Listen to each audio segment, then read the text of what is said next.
नमस्ते दोस्तों, मैं श्रेयस बढ़िया आप सबका मेरे YouTube चैनल पे बहुत बहुत स्वागत करता हूँ। आज हम इस वीडियो में अयोध्या राम मंदिर के बारे में काफ़ी इम्पॉर्टेंट चीज़ें जानने वाले हैं, जैसे कि इसका आर्किटेक्चर क्या है, इसका ग्राउंड प्लान क्या है और भी इन्फॉर्मेशन अबाउट श्री राम जी की आइडल या मूर्ति।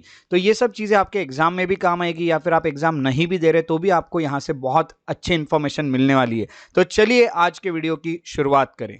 सबसे पहले हम आर्किटेक्ट्स की बात करते हैं। अगर हम राम मंदिर के आर्किटेक्ट्स की बात करें तो जो ओरिजिनल डिज़ाइन थी राम मंदिर की उसे 1988 में सोमपुरा फैमिली में बनाई थी, जो कि अहमदाबाद के हैं।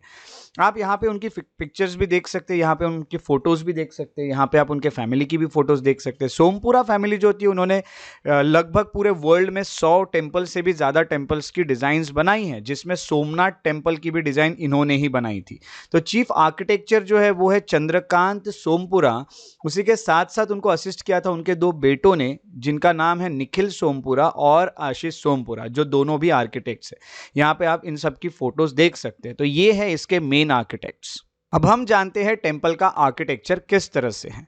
सबसे पहले यहाँ पे जो नई डिज़ाइन आप देख रहे हैं उसको सोमपुरा जो है उन्होंने 2020 में बनाई थी। उसमें कुछ चेंजेस किए गए थे। पहले जो डिज़ाइन थी जो उन्होंने 1988 में बनाई थी उसमें कुछ चेंजेस भी किए गए थे।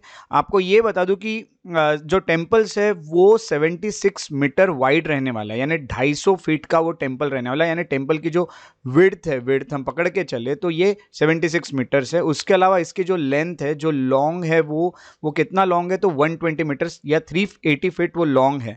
और अगर हम उसके हाइट की बात करें तो टेम्पल की हाइट जो है ये 49 मीटर्स या 161 फीट में आती है। उसी के साथ साथ आपको ये बता दूं, जब ये मंदिर कंप्लीट हो जाएगा तो ये मंदिर का जो कॉम्प्लेक्स होगा वो वर्ल्ड का 3rd लार्जेस्ट हिंदू टेंपल बन जाएगा। पूरे विश्व का सबसे बड़े हिंदू टेंपल्स में से 3rd हिंदू टेंपल होगा अयोध्या का राम मंदिर। अब आपको ये बता दूं कि ये जो टेंपल डिजाइन किया गया है ये गुर्जर चालुक्य स्टाइल का है। चालुक्य डायनेस्टी थी जो कि गुजरात के आसपास या फिर नॉर्दर्न पार्ट्स में इंडिया के काफ़ी एक फेमस डायनेस्टी रही है। वो हिस्ट्री में जो डायनेस्टी थी उसी के स्टाइल में ये टेम्पल बनाया गया है।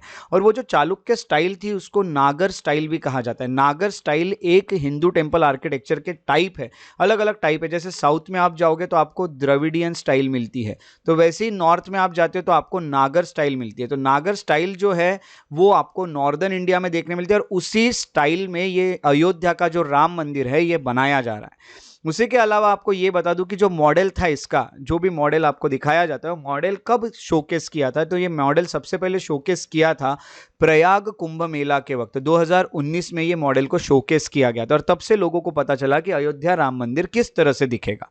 अब अगर हम टेंपल के मेन स्ट्रक्चर को देखें तो ये एक रेस्ड प्लेटफॉर्म पे बनाया गया है। इसका जो प्लेटफॉर्म है, आप देख रहे हैं इस मंदिर को जिस प्लेटफॉर्म पे खड़ा किया गया है ये काफ़ी ऊपर आया हुआ है। तो एक रेस्ड प्लेटफॉर्म है और यहाँ 3 स्टोरीज आपको देखने मिलते हैं। ये फर्स्ट, सेकेंड और थर्ड, ये 3 स्टोरीज आपको देखने मिलते हैं। उसके अलावा इसमें 5 मंडप है। अब मंडप क्या होते हैं ये भी बता देता हूँ। देखिए, जहां भगवान की मूर्ति रखी जाती है उसे गर्भगृह कहते हैं और उसके आगे की जो जगह होती है उसे मंडप कहते हैं, जो कि ये जगह आपको देखने मिलती है। तो जब आप गर्भगृह में एंटर करने के होते हैं तो आप जहाँ पे जो भक्त होते हैं, जो जहाँ पे रुकते हैं या जहाँ से पास होते हैं उसे मंडप कहा जाता है। तो भक्तों के रुकने के लिए वो मंडप होते हैं अंदर। तो ये जो राम मंदिर आपको देखने मिल रहा है यहाँ पे टोटल 5 मंडप आपको देखने मिलेंगे और यहाँ पे 1 2 3 मंडप है और यहाँ पे एक और इधर साइड दूसरा, यानी ये एक और 1 2 3 ऐसे 3 मंडप आपको देखने मिलेंगे और यहाँ पे मेन शिखर और ये गर्भगृह है। उसके अलावा आपको ये बता दूं कि जो 3 मंडप है उसका नाम है कुडू, नृत्य और रंग। तो कुडू, नृत्य और रंग ऐसे 3 मंडप होते हैं और उसके अलावा 2 मंडप होते हैं दूसरे साइड में जिसे कीर्तन और प्रार्थना कहा गया है। आपको ये भी बता दूं कि जो नागर स्कूल ऑफ आर्किटेक्चर है उसमें देखिए गर्भगृह पे तो आपको हमेशा शिखर देखने मिलते ही। ये जो पार्ट होता है इसे शिखर कहते हैं।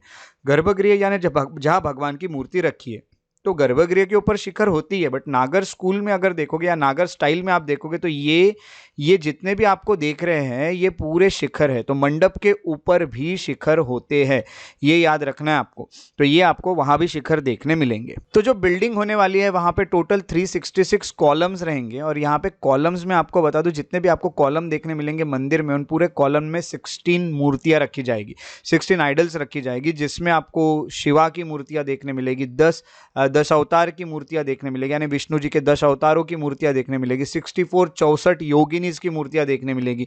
12 गॉडेस सरस्वती के जो रूप है, उनके अवतार है, उसकी मूर्तियां देखने मिलेगी। तो इतनी सारी मूर्तियां आपको यहाँ पे देखने मिलने वाली है।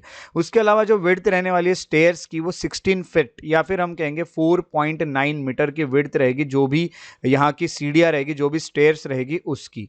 उसके साथ साथ सैंक्टम सैंक्ट्रम, जिसको हम कहते हैं गर्भगृह, तो ये जो गर्भगृह होगा, जिसको हम सैंक्ट्रम सैंक्ट्रम कहते हैं, ये ऑक्टेगनल होगा, यानी ये ऐसा इस तरह के शेप में आपको देखने मिलेगा, ऑक्टेगोनल शेप का होगा। ठीक है, ऑक्टेगोनल होने के साथ साथ आपको ये बता दूं कि टेम्पल जो होता है वो 10 एकड़ में बनाया जाएगा, जो कि 0.4040 किलोमीटर स्क्वायर होता है।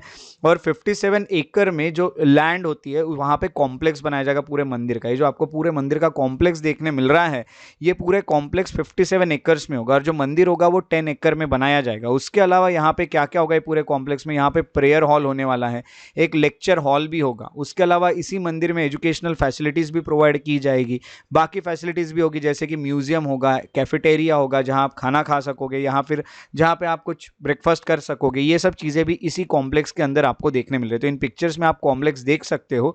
उसी के अलावा टेम्पल की कमिटी ऐसे कहती है कि इसमें 70,000 लोग विजिट कर सकते हैं इस साइट पे। इतनी बड़ी साइट है, 70,000 लोग यहाँ पे आ सकते एक टाइम पे।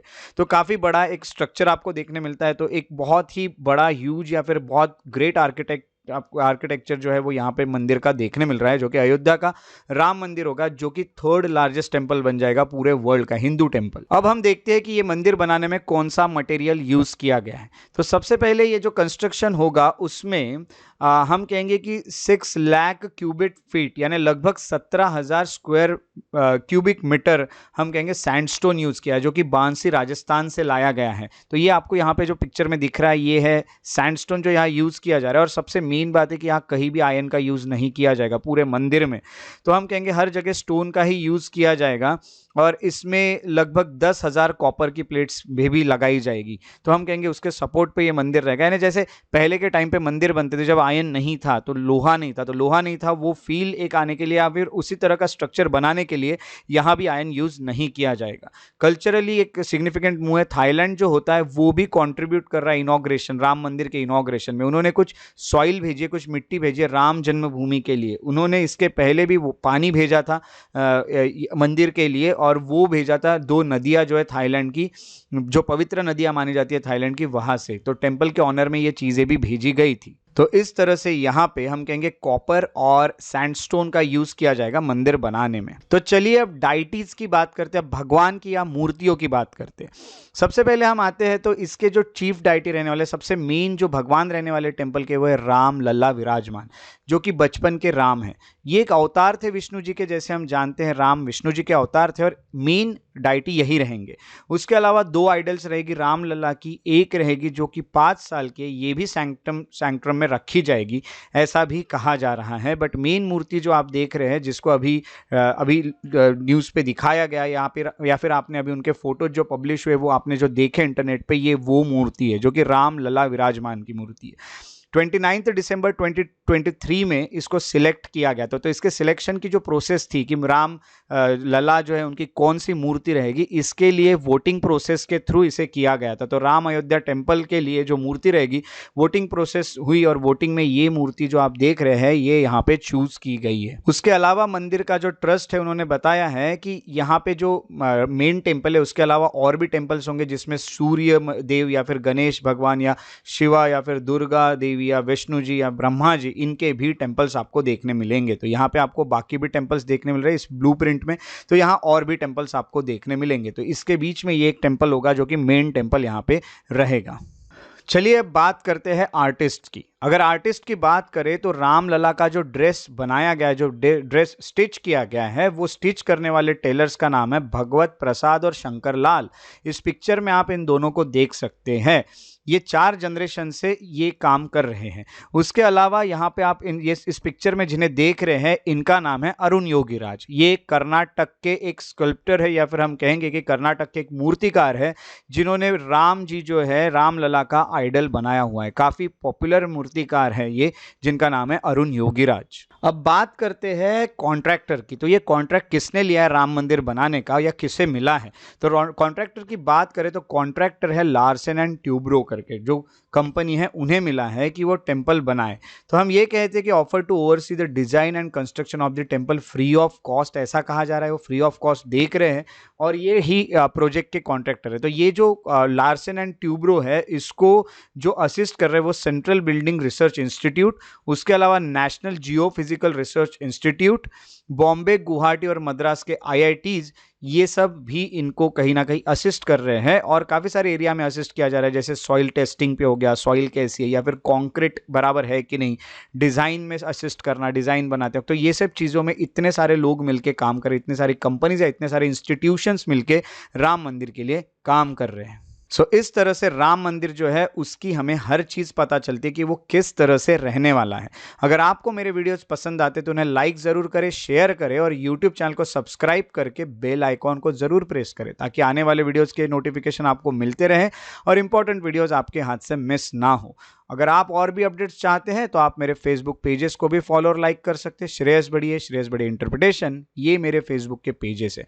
अगर आप मुझसे कोई डाउट पूछना चाहते हैं या मुझसे कनेक्टेड रहना चाहते हैं तो इंस्टाग्राम पे आप मुझे फॉलो भी कर सकते हैं। श्रेयस बड़िए द पीस लवर, ये मेरा इंस्टाग्राम आईडी है और आप वहाँ मुझे मैसेज भी कर सकते हैं। कोई मेल करना चाहे तो shreyasbadiya@gmail.com पे आप मुझे मेल भी कर सकते हैं। और मेरा जो श्रेयस IAS एकेडमी का इंस्टाग्राम पे या फिर हम कहेंगे फेसबुक पे जो पेज है, उसे भी आप फॉलो और लाइक कर सकते हैं, ताकि आपको और भी इंपॉर्टेंट वीडियोस या इंपॉर्टेंट नॉलेजेबल जो भी मटेरियल है वो मिलते रहे। मेरे साथ इस वीडियो में रहने के लिए बहुत बहुत शुक्रिया। अपना ख्याल रखिए। Take care and have a very good day.